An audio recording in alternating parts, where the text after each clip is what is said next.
ये मुझे गेस्ट ना वो होस्ट का क्या आगवाटा होस्ट का क्या आगवाटा ना नमस्कार होस्ट का आगवाटा सिवो हां पछवाड़ जाओगे से जाई के लोक को कोन कर जीवो मो मो ऊपर पके दो चला किछि किछि नुआ नुआ करे कि भाई तू की थैंक यू चलो अच्छा अच्छा धर के नेबे मत धर काई को मु जे बिल बहुत धर के नेबे तमको धर के सवाल को प्रश्न करे मु ना कोन बहुत जस्ट लोग आगे आगे आगे टिकट के पान हमला कराई ना डॉक्टर खायो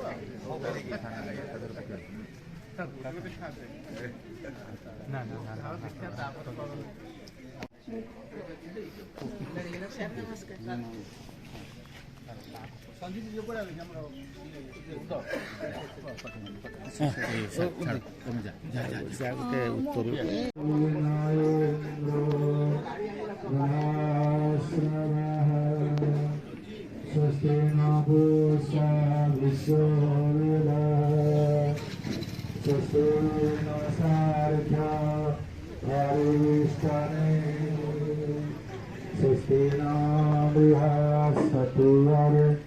नभातो ओम स्वस्ति स्वस्ति चतुः स्वस्ति तयः पञ्च सर्वविष्णु द्वादश देवता अष्टसन्ति प्रकृतिः महापातकनाशनम्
गुरुमा 3 जन के भीतर पड़े वंदे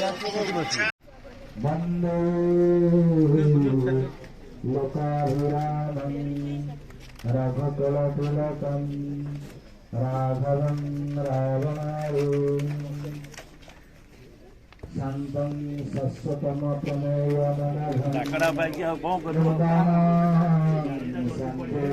समस्त को आज उत्सव स्वागत रखुची विद्यालय तरफ ये जो कार्यक्रम आज आपण सम्मुखें होगा जाऊँगी आपण समस्ते जानी जे विद्यालय प्रतिष्ठाता स्वर्गत इंजीनियर अश्विनी कुमार राय प्रथम श्राद्ध वार्षिकी ये अवसर में आम विद्यालय परिसर में एक अवयव अनावरण होवार कार्यक्रम रही जहाँ मार्गदर्शन में ये अनुष्ठान रूपक शिक्षाकल्पर प्राण प्रतिष्ठा होता जो मैंने आज उपस्थित अच्छा आउ किसी अतिथि अपेक्षित अच्छा से आसवे से पृष्ठपोषकतार अमूल्य समय दान अनुष्ठान आज पदार्पण कर युवावस्था आज प्रथम श्राद्ध वार्षिकी एकादशारे आमे एक प्रस्ताव रखिलु जे विद्यालय परिसर रे तांकर एक प्रतिमूर्ति अनावरण करा जिवो। आज से कार्यक्रम आपण मानक पई आपण माने समय दे हम पहरे उपस्थित अछंती साधुवाद जणेबी आज आम सहित जो मैंने अच्छी आउ जो मैंने अपेक्षित अच्छा जो मानकर सहयोग एवं सेमानकर अमूल्य संविधान रे ये अनुष्ठान आज रूप नहीं से धन्यवाद जनइबी। माननीय अश्विनी संपर्क में आपण मान पाखरे किसी कहवा धृष्टता हम कारण समस्ते भल भाव जानी एक खोला बहिर पृष्ठा पढ़ा अनावरण करने को पड़ेनि जीवन को तांकर अवदान आपण माने समस्ते हृदयंगम करछंती। आज ये कार्यक्रम रे आमे जहाँ अतिथि भाव रखीचु माननीय श्रीजुक्त क्षेत्रवासी रणा महोदय जे अनुष्ठान आरंभ रे निजर स्वहस्तर ए अनुष्ठान को गढ़ी तोड़ार संकल्प नहीं माननीय अश्विनी सहित जेहेतु से आम सहित अच्छी जड़े वयोवृद्ध जीवन अपराह्न थाई से चलचंचल अच्छा प्रतिदिन दिनचर्या मुझे अनुभव करे जहाँ देखे तेणु स्थिर कलु जे क्षेत्रवासी सार को आम रखू हाँ आज अतिथि भाव कारण आम भितर से वयोज्येष्ठ अच्छा वर्तमान अनावरण कार्यक्रम आरंभ करूँ अनुरोध रखी क्षेत्रवासी सार को आम गहन को आसबि प्रवीर को अनुरोध रखी उत्तर प्रदान पूर्वक अतिथि को स्वागत रखिए।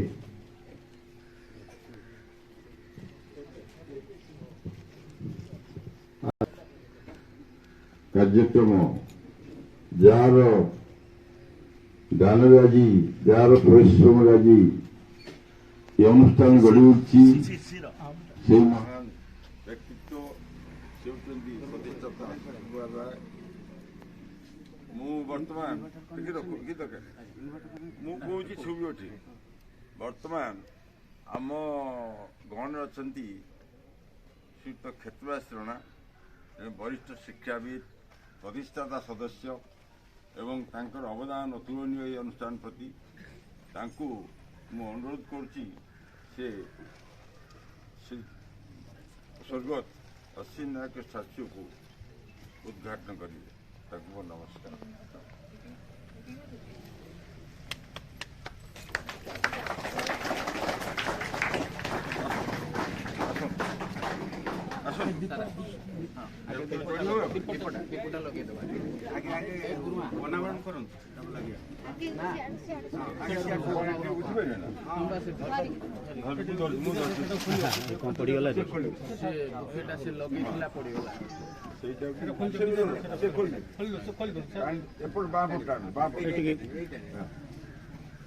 ओम सहस्रशिरेखा ओम सहस्रशिरेखा पुरुषः सहस्राक्षः सहस्रपाशभूमिं सर्वतः सृष्ट्वा प्रतिष्ठा दशाङ्गुलं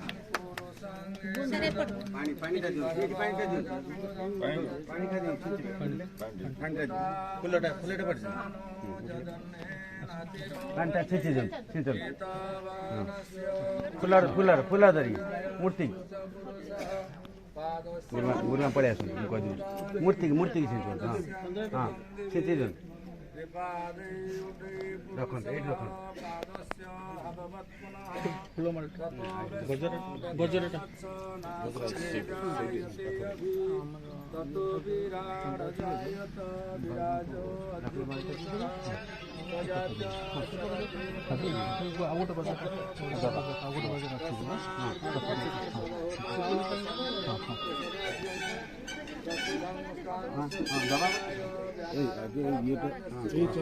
चौधरटा आगे दियो माला दे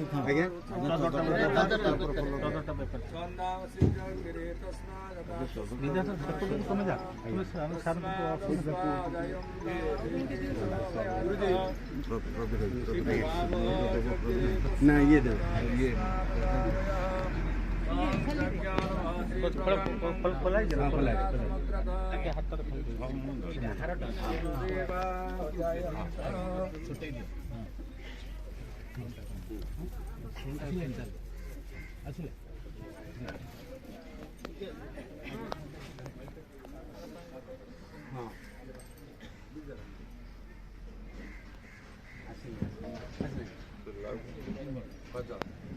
तेन देवा अजायन्त साठायुषयस्ते यत्पुरुषपातयन् यतं किमस्यासीत् किम्माहु किमरोपादुच्यते ब्राह्मणस्य मुखं मासीत् बाहुराजन्यकुतः उरुजपदस्य पद्मशुभ्रजायत चन्द्रमा मनसो जात चक्षुर्सूर्योरजायत श्रोत्रादपायुश्च प्राणश्च मुखादग्निरजायत नभ्यासेतन्तरिक्षं कृष्णदो समवर्ततः पद्मभूमिर्दशश्रोत्रा तथा लोकाकल्पयन् जक्षुरुषण अभिषादवा जज्ञनपन्नत वसुनिषिद्धं कृष्णयुद्धं शरद्भैः ता समुद्रकुजा देवा तज्जग्रं तन्नानन् अभग्नं पुरुषं पशु यज्ञनामयज्ञयन्त देवस्तं धर्माणि प्रथमन्यासमतेनाकं महामानसचन्दः जप्त्वा पूर्वे साध्यासं देवा अभ्यासमृता पृथ्वीरसानं पुरोहितः पूर्वे देवद्भोजात नमरुद्रवब्रह्मये ऋचं ब्रह्मं जनयं देवाग्निदेवं यस्ते ब्रह्मणा विद्या तस्य देवासन्नसे ॐ श्रीश्चते लक्ष्मीश्च पत्न्याः महोरात्रे पार्श्वनक्षत्राणि रूपमस्मिन्नजातम् इष्टमीशानः मुम्बईशानः सर्वलोकः स्रवोदये सहस्रपादके श्रीराहे सहस्रनन्ने पुरुषाय शस्वति सहस्रकोटि जुगधाय नमः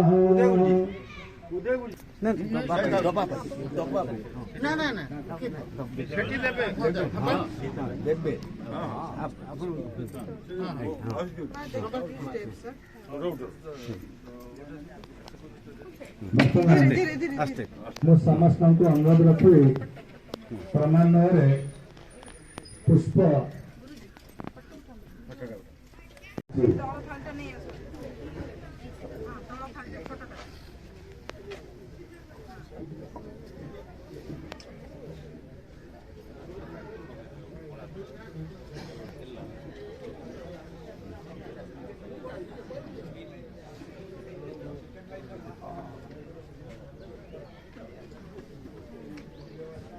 पुष्प अर्पण पर निज निज स्थान में उपवेशन करने मु समस्त को अनुरोध करुछि।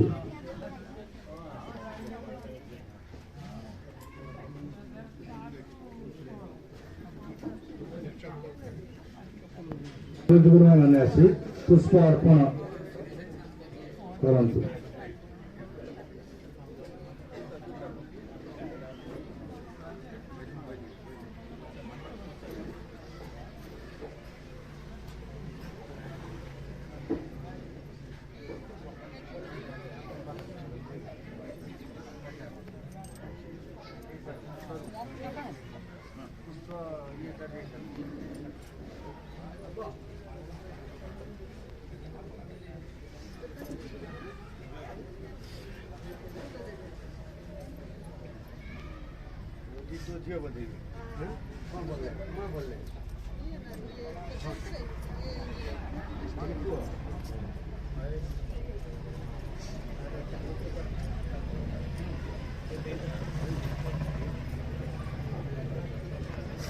आज दिव्य भव्य कार्यक्रम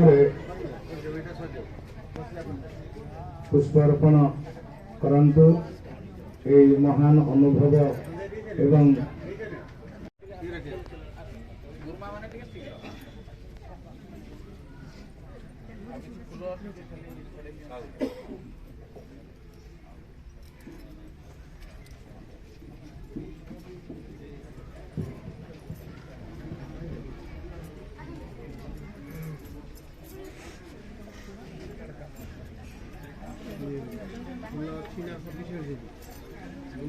देवी धर देवी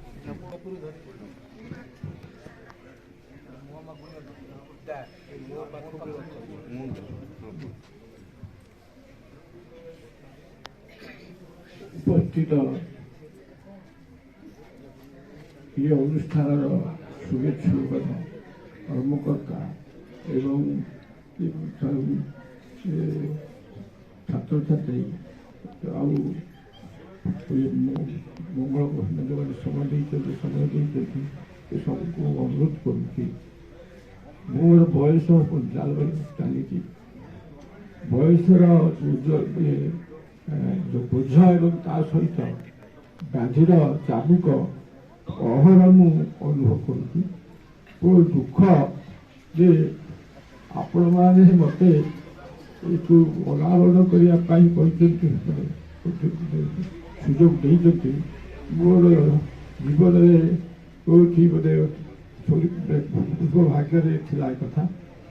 କହିବାର କଥା ହେଉଛି ଏ ଅନୁଷ୍ଠାନ 95 ମସିହାରେ ସ୍ଥାପିତ ହେଇଥିଲା। ଯିଏକି ପ୍ରଥମ ହେଉଛି ତାଙ୍କର କମିଟି ଗଠନ କରାଗଲା। ତା ଭିତରେ ଅଛନ୍ତି ଯେଉଁ ଭଲେଣ୍ଟିୟର କେତେ ଜଣ ଅଛନ୍ତି, ତା ଭିତରେ ପ୍ରଫେସର ନିତ୍ୟାନନ୍ଦ ରାୟ ମୋର ବନ୍ଧୁ ଶୁଣିବାବୁ, ଯିଏକି କାମରେ ସେଥିରେ ସମ୍ପାଦକ ଥିଲେ। ମୁଁ କ'ଣ ତାଙ୍କ କଥା କହିବି, ଏମିତି ବସି କଥାରେ ଅଛି ଯେ ବୋଉ ଆଗରେ ମାମୁଁ ଘର କଥା କହିବା ଯାହା, ଅସୁରଙ୍କ କଥା କହିବା ମାନେ ସମ୍ପର୍କରେ ଆପଣ କହିବେ ସେୟା। ସେ କଥା ହେଉଛି ସେ ଗୋଟିଏ ଲୋକ, ଆପଣ ଦେଖନ୍ତୁ ସେ ସମ୍ପାଦକଙ୍କର ଦାୟିତ୍ୱ ଅଛି ବହୁତ। କିନ୍ତୁ ସେ ଯେ କେବେ ଏ ଯେଉଁ ପିଲାମାନେ ଆସିବେ ଗାଡ଼ିଠୁ ଆରମ୍ଭ କରିକି ତାଙ୍କ ସହିତ ଯେଉଁ ଅଛନ୍ତି ତାଙ୍କ ଅଭିଭାବକ, ତାଙ୍କ ସହିତ କଥାବାର୍ତ୍ତା ଟଙ୍କା ପଇସା ଏସବୁ ପ୍ରତିଭା କରି ଆମର ଏ ବିଦ୍ୟାଳୟ ଏ ଶିଶୁ ମନ୍ଦିରର ଯେଉଁ ଗୋଟେ ମେଗାଜିନ୍ ବାହାରିଲା ପ୍ରଜ୍ଞାଶ୍ରୀ, ସିଏ ଯାଜପୁରରେ ହେଇଥିଲା। ଯାଜପୁରରେ ପ୍ରେସ୍ରେ ଦିଆଯାଇଥିଲା। ସେତିକି ମଧ୍ୟ ଯିବା ଆସିବା କଥା ମାନେ ପ୍ରାୟ କରନ୍ତି। କ'ଣ କେତେ ଆଗେଇଗଲା କ'ଣ କହିବା କଥା କହିଲା, କୋଉଠି ସେ ବିଷୟ ସେ ମାନେ ନିଜ ଉପରୁ ହସେଇ ଯାଆନ୍ତି କାହା ପାଖରେ। ସମସ୍ତଙ୍କୁ ସମସ୍ତଙ୍କ ବସି ଦାୟିତ୍ୱ ଥିଲେ କିନ୍ତୁ ସେମାନେ ତ କ'ଣ କରୁଛନ୍ତି ତାକୁ ସେ ଦେଖୁଥିଲେ। ତ ମୋର ଦୁର୍ଭାଗ୍ୟ ସିଏ ନିତ୍ୟାନ୍ତ ଚାଲିଗଲା। ଅଶ୍ୱିନୀ ବାବୁ ଯେ ଥିଲେ ସେ ବି ସମ୍ପାଦକ, ସେ ହେଇଥିଲେ ସଦସ୍ୟ ହେଇଥିଲେ। ଆଉ ତା ସହିତ ଯେ ଯେଉଁ ମାନେ କଥା ହବା କଥା ଯେ ଏଭଳି ଏକ ବ୍ୟକ୍ତିତ୍ୱ ଆଉ ନାହିଁ। ଆଉ ବହୁତ ଦୁର୍ଭାଗ୍ୟ ଏ ଦୁଇ ଜଣ ସେକ୍ରେଟାରୀ ଏବଂ ତତ୍କାଳୀନ ସେକ୍ରେଟାରୀ ଏବଂ ଏ ଚାଲିଗଲେ ଏବଂ ଦୁର୍ଭାଗ୍ୟ। ମୁଁ ଅଛି କାଲି ଦେଖୁଛି ଏଇ କଥା, ସେଥିପାଇଁ ମୋତେ ବଡ଼ ଦୁଃଖ ଲାଗୁଛି କଥା କରୁଛି। ଆପଣମାନଙ୍କର ସେ ତାର ସ୍ୱପ୍ନ ବହୁତ ଥିଲା ତାଙ୍କର। ଏବଂ ଏଠି ସେକ୍ରେଟାରୀ ହାୟର ସେକେଣ୍ଡାରୀ କରିଥାନ୍ତେ, ସେକ୍ରେଟାରୀ ସେ ଅଛି ହାୟର ସେକେଣ୍ଡାରୀ କରିଥାନ୍ତେ। ବହୁତ ସ୍ୱପ୍ନ ତାଙ୍କର ଥିଲା। କାହିଁକି ଆପଣ ତ ଦେଖା କାହିଁକି ଆପଣ କହୁଛନ୍ତି ଯେତିକି ଅଛି ସେତିକି ନାତି ହବ ଦେଖି ଜାଗାଟା କିଣିବା କଥା କରିବା ବହୁତ କଥା କହି ହଉନି, କିଛି କହି ହଉନି କଥା। ମୋର ଏଠି ଦୁଃଖ ହବ ଯେ ଏଗୁଡ଼ା ମୁଁ ଦେଖିଲି, ସେ ଚାଲିଗଲେ ମୁଁ ଦେଖିଲି ବା ମୁଁ ଆଉ ତାଙ୍କ କିଛି କଥା ଏଇ ଘଟଣା ଆମର କେହି ତ ଦୁଃଖ ଲାଗୁଛି। ଆପଣମାନେ ଯେଉଁ ସୌଭାଗ୍ୟ ମୋତେ ଦେଇଛନ୍ତି ସେଥିପାଇଁ ଆପଣଙ୍କ କୃତଜ୍ଞ। ଏବଂ ମୁଁ କହିବା ନାହିଁ ଏ ଅନୁଷ୍ଠାନ କେମିତି ହବ, ବିକଶିତ ହବ, ଆଉ ଟିକେ ତାଙ୍କ ସ୍ୱପ୍ନ ସାକାର ହବ, ଏଥିପାଇଁ ଆପଣଙ୍କ ଆମ ସମସ୍ତଙ୍କର ସ୍ୱପ୍ନ ଅଛି, ଦାୟିତ୍ୱ ଅଛି। କଥା ଏ କଥା ପ୍ରତି ଭାବିବା କଥା, ଆଉ କିଛି କଥା। ଧନ୍ୟବାଦ ତ ଦେଇପାରିବିନି। ତାଙ୍କର ପରିଣତ ବୟସରେ ଆମ ସହିତ ଆସି ଯୋଗ ଦେବାର ଯେଉଁ ପ୍ରୟାସ ସେ ରଖିଥିଲେ ବା ଆମର ଇଚ୍ଛା ପ୍ରକଟ କରିଥିଲେ, ଆମର ଅନୁରୋଧକୁ ରକ୍ଷା କରିଥିଲେ, ସେଥିପାଇଁ ଅଶେଷ କୃତଜ୍ଞତା। ବର୍ତ୍ତମାନ ମୁଁ ଅନୁରୋଧ ରଖିବି, ଅଶ୍ୱିନୀ ଯାହାଙ୍କ କଥା ସବୁବେଳେ ମୋ ପାଖରେ କହନ୍ତି ଏବଂ ଯାହାଙ୍କ ସହିତ ଅତି ଘନିଷ୍ଠ ଭାବରେ ତାଙ୍କର ଚାକିରି ଜୀବନରୁ ବର୍ତ୍ତମାନ ପର୍ଯ୍ୟନ୍ତ ବା ତାଙ୍କର ଶେଷ ପର୍ଯ୍ୟନ୍ତ ସେ ଥିଲେ। ଏ ଯାଜପୁର ଅଞ୍ଚଳର ବିଶିଷ୍ଟ ସମାଜସେବୀ ମାନନୀୟ ଶ୍ରୀଯୁକ୍ତ ଶିଶିର କୁମାର ନାୟକ, ତାଙ୍କୁ ମୁଁ ଅନୁରୋଧ ରଖିବି ସ୍ୱଳ୍ପ ସମୟ ଭିତରେ ଦୁଇପଦ କଥା ରଖିବେ। ଅଶ୍ୱିନୀଙ୍କର ଶୁଭେଚ୍ଛୁ ବୃନ୍ଦ ସର୍ବୋପରି ଅନୁଷ୍ଠାନକୁ ଆରମ୍ଭ କରିବାରେ ଯେ ସହଯୋଗ ଆଜି ପର୍ଯ୍ୟନ୍ତ 95 ବର୍ଷ ପର୍ଯ୍ୟନ୍ତ ଅନୁଷ୍ଠାନକୁ ବଞ୍ଚି ରଖିବାରେ ଯୋଗାଯୋଗ ରଖୁଛନ୍ତି। ଆଜି ସ୍ୱର୍ଗତ ରାୟଙ୍କର ପ୍ରତିମୂର୍ତ୍ତି ଉଦ୍ଘାଟନ ତାଙ୍କରି ଦ୍ୱାରା ହେଇଛି। ସମ୍ମାନୀୟ ଶ୍ରୀଯୁକ୍ତ କ୍ଷେତ୍ରବାସୀ ସାର୍, ମୁଁ ଜାଣିନଥିଲି, ଆଶା ବି କରିନଥିଲି ଏମିତି ଗୋଟେ ଦିନ ଆସିବ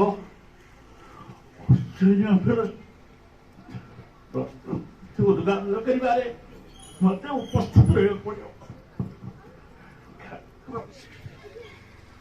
68 ମସିହାଠୁ ଆଜି ପର୍ଯ୍ୟନ୍ତ ଉଭୟ ଆମେ ଭାଇ ଭାଇ ଭଳି ଅତି ଘନିଷ୍ଠ ଭାବରେ କୋଉ କଥାରେ ସବୁ କଥାରେ ସହଯୋଗ କରି ଚଳି ଆସିଥିଲୁ। ବିଶେଷ କରି এই অনুষ্ঠান বଢ଼ିବାରେ ତାଙ୍କର ପ୍ରତ୍ୟେକ କ୍ଷେତ୍ରରେ ସେ ବହୁତ ମୋ ସାଙ୍ଗରେ ସମ୍ପର୍କ ରଖିଥାନ୍ତି। କାରଣ କୋଉଠି ସରକାରୀ ସ୍ତରରେ କୋଉଠି ଅଫିସରମାନ କାହାକୁ କୋଉଠି କ'ଣ ମୁଁ ସହଯୋଗ କରେ। ମୁଁ କିନ୍ତୁ ତାକୁ ଡିଷ୍ଟ୍ରଏଡ୍ କରେନି।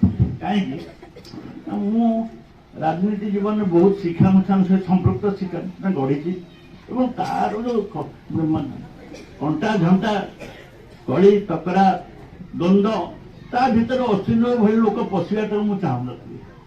ବିଶେଷତଃ ଏ ଅଞ୍ଚଳ ମଧ୍ୟ ଗୋଟେ ନିକଟ ମଫସଲି ଅଞ୍ଚଳ କହିଲେ ଚଳେ, ଯାହାକୁ ତଳମା ଅଞ୍ଚଳ। ସେ ଏ ଅଞ୍ଚଳରେ ଶିକ୍ଷାର ମୂଲ୍ୟ ଏବଂ ଶିକ୍ଷା ଗୋଟେ ଅନ୍ଧକୁ ଶିକ୍ଷା ଦେବା ଯାହା ଆଖି ଦେବା ଯାହା ଶିକ୍ଷା ପ୍ରଦାନ କଲେ ଲୋକର ଅନ୍ଧତ୍ୱ ଦୂର ହେବ।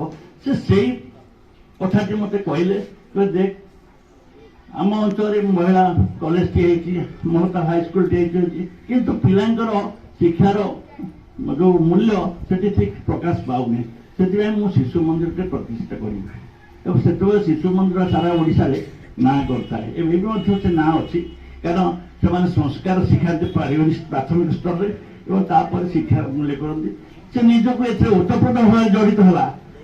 ସମୟ ଅର୍ଥ ସମୟ ସବୁ କିଛି ଦେଇ ଅନ୍ୟ ପ୍ରତିବାଦ ବନ୍ଧ ସବୁକୁ ଦୂର କରିକି ଏ ଅନୁଷ୍ଠାନକୁ ନିଜ ରକ୍ତ ଲହୁ ଦେଇ ଗଢ଼ିଥିଲା। ସେ କଥା କିଛି ଆଲୋଚନା କରିହେବନି, ଯୋଉମାନେ ସମ୍ପୃକ୍ତ ତାଙ୍କ ସହିତ ସମସ୍ତେ ଜାଣିଛନ୍ତି। ୟାର ସ୍ୱପ୍ନ ସେ ଦେଖିଥିଲେ +2 ଖୋଲିବା ପାଇଁ। ମୁଁ ସେତେବେଳେ ତାଙ୍କୁ କହିଲି, ତମେ ଦେଖ ମଙ୍ଗଳପୁର ଭଳି ଜାଗାରେ ଜାଗା ମିଳିବା କରିବା ଭାରି କଷ୍ଟ, ତମେ ଆଉ କୋଉଠି କରିବ କର। ସେ ଯାହା ହଉ ସେ କରିବା ସମୟରେ ଭଗବାନ ତାଙ୍କୁ ଆମଠୁ ଛଡ଼େଇ ନେଲେ। ଏ ଅନୁଷ୍ଠାନକୁ ଆଉ ପାଛେ ଗଢ଼େଇବା ଆଗେଇବାରେ ମଧ୍ୟ ପ୍ରତିବନ୍ଧକ ସୃଷ୍ଟି କଲେ। ଆଜି ସ୍ୱର୍ଗତ ରାୟଙ୍କର ପ୍ରତିମୂର୍ତ୍ତି ଉଦ୍ଘାଟନ କରି ଆପଣମାନେ ଯୋଉ ନିଜର ତାଙ୍କ ପ୍ରତି ଯୋଉ ଦାନ ଏବଂ ତାଙ୍କର ପ୍ରତିଭାକୁ ପ୍ରକାଶ କରିବା ପାଇଁ ସମସ୍ତଙ୍କର ବଞ୍ଚେଇ ରଖିବା ପାଇଁ ତାଙ୍କ ମୂଲ୍ୟବାନ କାର୍ଯ୍ୟକୁ ଯୋଉ ସହଯୋଗ କରିଛନ୍ତି, ମୁଁ ଆପଣମାନଙ୍କୁ ଧନ୍ୟବାଦ ଜଣାଉଛି, କୃତଜ୍ଞତା ଜଣାଉଛି। ସର୍ବୋପରି ତାଙ୍କର ଏ ଉଦ୍ଦେଶ୍ୟ ଅନୁଷ୍ଠାନ ମୁଖ୍ୟ କାର୍ଯ୍ୟକୁ ଆପଣମାନେ ବଞ୍ଚେଇ ରଖିବେ, ତାହା ହିଁ ହେବ ତାଙ୍କ ପ୍ରତି ପ୍ରକୃତ ଶ୍ରଦ୍ଧାଞ୍ଜଳି। ଅଶ୍ୱିନୀଙ୍କର ସେ ଅବଦାନକୁ ଦୃଢ଼ତାର ସହିତ ସ୍ୱୀକାର କରିବି, କାରଣ ଏ ଅନୁଷ୍ଠାନ ପାଇଁ ତାଙ୍କର ଯୁବଦନ ସମ୍ପାଦକ ସଭାପତି ଅବସରପ୍ରାପ୍ତ ପ୍ରାଧ୍ୟାପକ ମାନନୀୟ ଶ୍ରୀଯୁକ୍ତ ମଦନ ମୋହନ ପାଣି ମହୋଦୟଙ୍କୁ, ଯାହାଙ୍କ କରକମଳରେ ଏ ଦୀର୍ଘ ବର୍ଷ ଆଗକୁ ବଢ଼ିଥିଲା।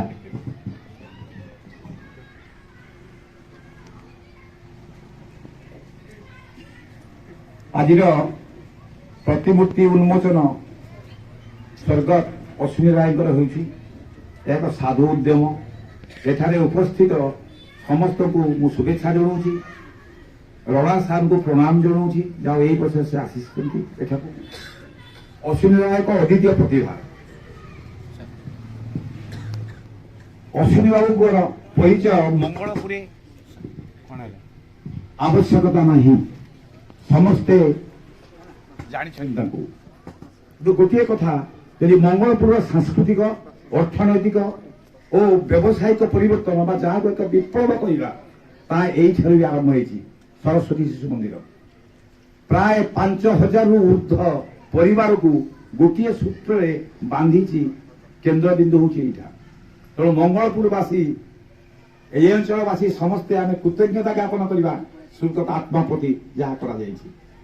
ଆଉ ଗୋଟିଏ କଥା, ଏଇ ଯୋଉ ସାଧୁ ଉଦ୍ୟମ ପାଇଁ ତାଙ୍କ ପରିବାର ବର୍ଗ ତଥା ଏଠାରେ ଉପସ୍ଥିତ ସମସ୍ତେ ତଥା ଏ ସ୍କୁଲ ସହିତ ଜଡ଼ିତ ସମସ୍ତଙ୍କୁ ଆଉ ଥରେ ସାଧୁବାଦ ବି ଜଣାଉଛି, ଧନ୍ୟବାଦ ଜଣାଉଛି। ଆଉ ଗୋଟେ ଛୋଟିଆ କଥା କହିବି, ଏ ଭାଷଣ ନୁହେଁ, ସଂକ୍ଷିପ୍ତ ଏହା ସଫଳତା ଏଇଠି ଆଉ ଗୋଟେ ମୂର୍ତ୍ତି ପାଇଁ ଗୋଟେ ସଜେସନ କରୁଛି। ଭବିଷ୍ୟତରେ ନିତ୍ୟାନନ୍ଦ ରାୟ ପ୍ରଫେସର, ସିଏ ବି ଏଇ ସ୍କୁଲ ସହିତ ଜଡ଼ିତ, এই অঞ্চল সহিত জড়িত। কলাস বাবু তম স্কুল না তম কলেজর অধ্যক্ষ, তাঙ্কর অবদান কিছু কম নেই, 2 জনଙ୍କର ନିଶ୍ଚିତ ଅବଦାନ ଯାଇଥିଲା। ତେଣୁ ସିଏ ବି ଦିବଙ୍ଗତ ଆତ୍ମା ସ୍କୁଲ ତରଫରୁ କରିଦିଅ, ଭଲ ହବ ଯଦି ମୋ ଆଇଡିଆଟା ତମ ମନକୁ ପାଇଥାଏ। ଆଉ ତାପରେ ଆମେ ମରିଗଲା ପରେ ପ୍ରବୀର ମୋର କରିଦବ। ନମସ୍କାର, ଆଶୀର୍ବାଦ।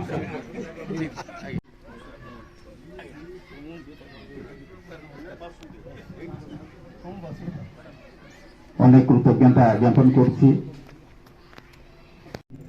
এই প্রতিমা উন্মোচন কার্যক্রমে আমি সমস্তে উপস্থিত হয়েছেন, অতি গৌরবের কথা।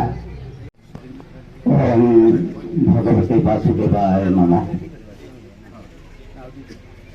প্রথমে আজির एक शोकाकुल परिवेश मध्य जहाँ उद्देश्य आम समवेत होती से अमर आत्मा प्रति मु मोर गभीर श्रद्धांजलि अर्पण करुछि।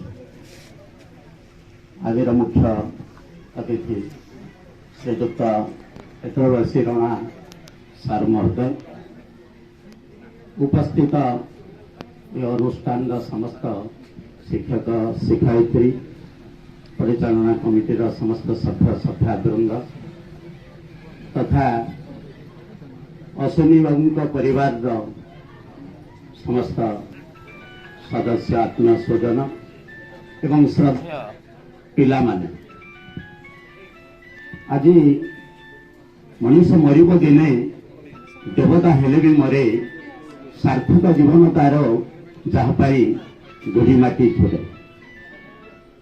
अश्विनी बाबू आज समग्र मंगलपुर केवल नुहे, जाजपुर, दशरथपुर, बिंझारपुर अंचल जो संवाद पाई प्रथम करिक वर्षक तले एक शोकाकुल परिवेश सृष्टि होता, जी जड़े विशिष्ट समाजसेवी सरकारी सेवा केवल से नियुक्त नथिले, सरकारी कार्य करने संगे संगे समाज सेवार से निजक प्रति करते।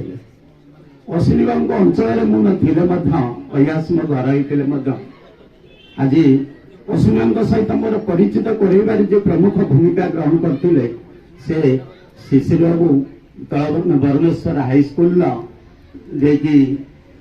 सेक्रेटरी थे नित्यानंद राय। आज स्मरण करती कोटि कोटि प्रणाम। तांकरी योग्य पुत्र शिशिर बाबू माध्यम अश्विनी सहित परिचित हेले। शिशिर बाबू से कांग्रेस शासन बसंत विश्वास थे जी की से सुपर चीफ मिनिस्टर। गोटे प्रोग्राम थिला बरुणेश्वर हाईस्कल बाट देके जाऊे उतंगर हाईस्कल को शिशिर बाबू से मुख्यांश थे। आम बरुणेश्वर पिला माने जाइकी गोटे फुलहार बसंत विषय को देते से बरुणेश्वर छकरे सांगे सांगे पचारि बसंत जी की कौन तुम दरकार पिला मैंने किसी कहने पारि कहले आमर टे पानी पीवार असुविधा हो गोटे ट्यूबवेल दरकार से ट्यूबवेल दरकार शिशु बाबू अच्छा ये प्रेजेंट अच्छा दिन जी से पीएचडी थे आमर अश्विनी बाबू तापर दिन जाइए से खेलबार व्यवस्था करते शिशिर बाबू उपस्थित थे। शिशिर बाबू मत परिचित करते जे कि ये होती आपण अंचल रोग अयास अंचल रोग। से दिन ठार मु लक्ष्य करी जे कि अश्विनी बाबू आम ये अंचल जिते गुड़े अनुष्ठान किसी मदन बाबू कहले शिशिर बाबू कहले जहाँ किसी अनुष्ठान गढ़ी उठी दीर्घ 30-35 भितर सबुथिरे प्रमुख भूमिका ग्रहण करते अश्विनी बाबू। आज तांकरी जी वार्षिक श्राद्ध उत्सव प्रथम वार्षिक श्राद्ध उत्सव समस्ते आम मंगलपुरवासी केवल नुहे समग्र दशरथपुर जाजपुर ଶୋକାକୁଳ ସମସ୍ତେ ତାଙ୍କ ପାଇଁ ଘୁରି ଘୁରି ତାଙ୍କର କର୍ମକୁ ପ୍ରଶଂସା କରୁଛନ୍ତି। କର୍ମୀ ଯିଏ ନର କର୍ମ ଏକା ତାର ଜୀବନର ମାନଦଣ୍ଡ। ପ୍ରତ୍ୟେକ ମଣିଷର ଏଇ ଜିନିଷ ଯେ କି ପ୍ରକୃତ ଯେ କର୍ମୀ ଥିବ, ଯେ କର୍ମ କରିଥିବ, ନିଶ୍ଚିନ୍ତ ଭାବରେ ସେ ଅତୀତରେ ସେ ସମସ୍ତଙ୍କ ନିକଟରେ ଚିରସ୍ମରଣୀୟ ହେଇକି ରହିବ। ଆଜି ଆମେ ଉପଲବ୍ଧି କରୁଛନ୍ତି ଅଶ୍ୱିନୀ ବାବୁଙ୍କର ପାର୍ଥିବ ଶରୀର ଆମ ପାଖରୁ ଚାଲି ଯାଇଥିଲେ ମଧ୍ୟ ଆମେ ତାଙ୍କୁ ସମସ୍ତେ ତାଙ୍କର ସ୍ମୃତିମୟ ଘଟଣାବଳୀକୁ ସ୍ମରଣ କରିକି ତାଙ୍କୁ ଆମେ ଜୀବନ୍ତ ରଖିବା। ତାଙ୍କ ଆଦର୍ଶରେ ଯଦି ଆମେ କିଛିଟା ଅନୁପ୍ରାଣିତ ହେଇପାରିଲେ, ସିଏ ଯୋଉ ଆଦର୍ଶ ଜନତାର ସେବା ପାଇଁ ନିଜ ଜୀବନକୁ ଉତ୍ସର୍ଗ କରିଥିଲେ, ସେଇଟା ପ୍ରଭାବ ଯଦି ଟିକେ ତାଙ୍କ ଆମ ଉପରେ ପଡେ ତାହେଲେ ତାଙ୍କ ପ୍ରତି ଆମର ଶ୍ରେଷ୍ଠ ଶ୍ରଦ୍ଧାଞ୍ଜଳି ହବ। ମୁଁ ତାଙ୍କ ଅନ୍ତିମରେ ତାଙ୍କୁ ଶ୍ରଦ୍ଧାଞ୍ଜଳି ଜ୍ଞାପନ କରୁଛି। ଆପଣମାନେ ସମସ୍ତଙ୍କର ଉପସ୍ଥିତିକୁ ସ୍ୱାଗତ କରିବା ସଙ୍ଗେ ସଙ୍ଗେ କୃତଜ୍ଞତା ଆପଣମାନଙ୍କ ପ୍ରତି ଜଣେଇ ମୁଁ ମୋର ବକ୍ତବ୍ୟ ଶେଷ କରୁଛି। ଜୟ ଜଗନ୍ନାଥ। କରୁଛି ଯେ ଆମ ଗହଣରେ ଆପଣମାନେ ଆପଣଙ୍କର ବହୁମୂଲ୍ୟ ସମୟ ଦେଇ ଉପସ୍ଥିତ ରହିଲେ। ହଁ, ତେଣୁ ଅନୁରୋଧ ରଖିବି ଆଜିର ଏ ସଭା ଏଇଠି ପରିସମାପ୍ତି ଘଟିଛି।